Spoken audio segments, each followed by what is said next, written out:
Welcome to episode 3 of Yoga Block Usage.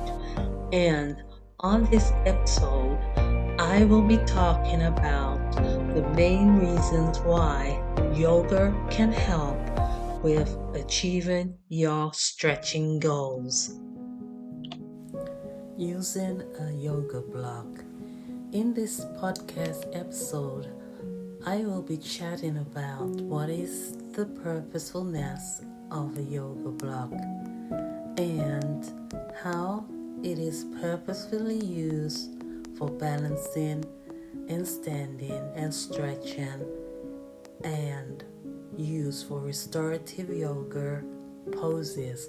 But before I get into all of that in this podcast, please consult your doctor before participating in any exercise program just to make sure you are fit enough to do yoga.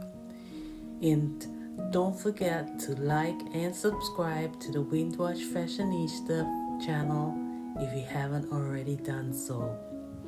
And so, without further ado, let's get into this episode.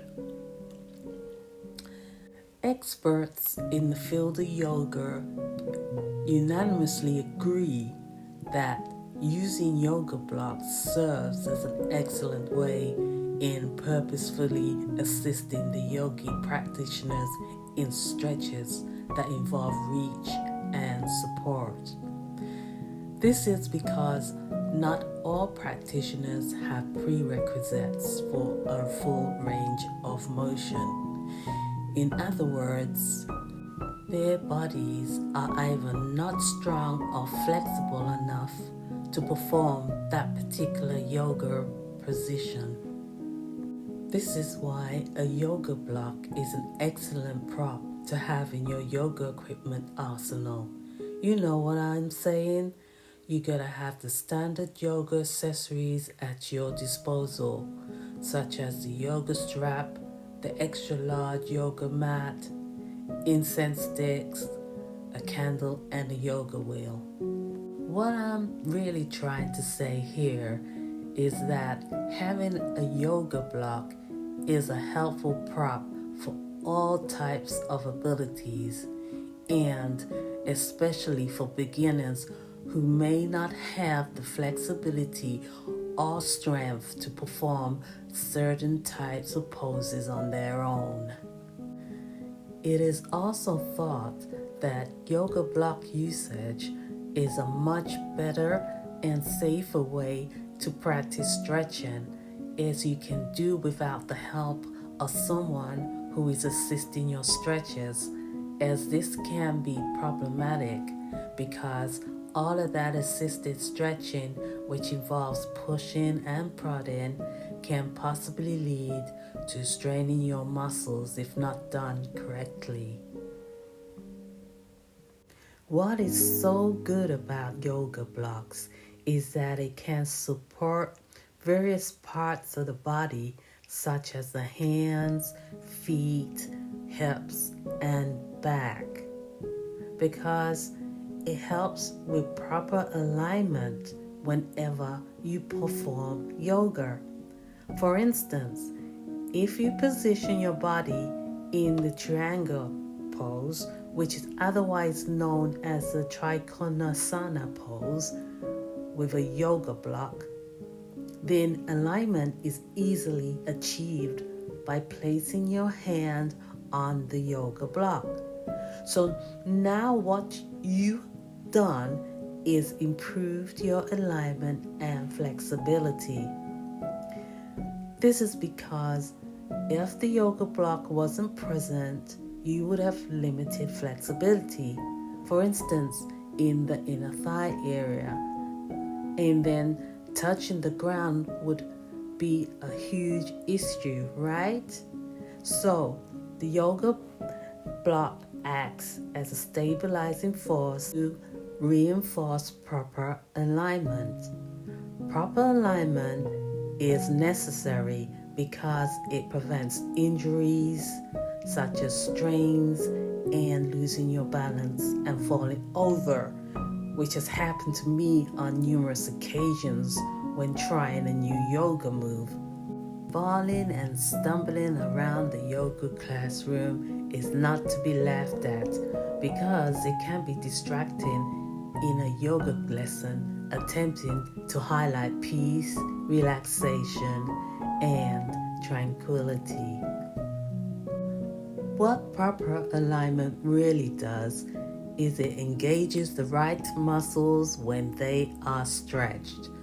So this is why it is important to have a yoga block handy, because it ensures that you are targeting the right muscles when you stretch. This is one of the main reasons why yoga blocks are so useful, because you are not only getting faster results, but the yoga block is helping users ease into that alignment stretch slowly, and with consistent practice, then that stretch that you once thought was impossible to achieve without using the yoga block can now be achieved without using a yoga block.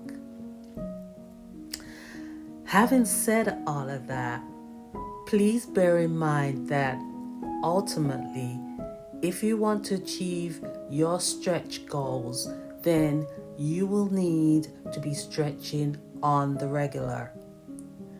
Just for practice purposes, perform the sun salutation poses with a yoga block for about 4 times, just to limber up your body and get acquainted with the handling of the blocks.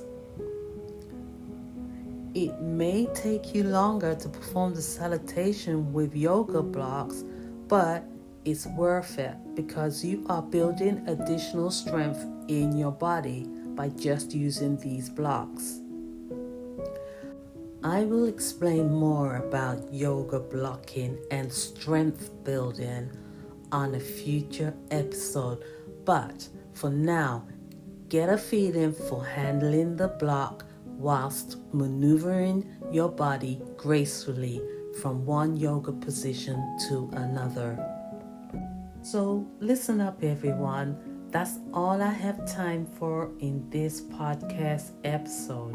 But did you know that yoga blocks aren't just for beginners but also for advanced users? This will be discussed in the next episode amongst talking about the real indeed benefits of using a yoga block. Thank you for listening to this podcast, and on the next podcast episode, I'll be chatting about the real benefits of using a yoga block. And if you have enjoyed this episode, please don't forget to check out the like and subscribe buttons straight away. Goodbye until next time.